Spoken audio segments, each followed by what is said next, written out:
Next, 14th one. Who started the Young Bengali movement?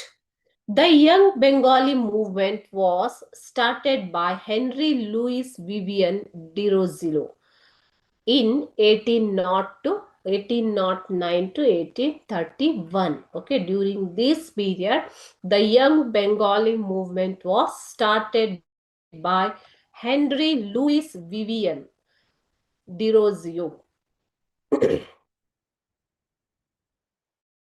1809ರಿಂದ 1831 ಅವಧಿಯಲ್ಲಿ ಯುವ ಬೆಂಗಾಲಿ ಚಳುವಳಿ ಮೂವ್ಮೆಂಟ್ ಅನ್ನ ಸ್ಟಾರ್ಟ್ ಮಾಡಿದ್ರು. ಯಾರು? ಹೆನ್ರಿ ಲೂಯಿಸ್ ವಿವಿಯನ್ ಡಿರೋಜಿಯೋ ಅನ್ನೋರು.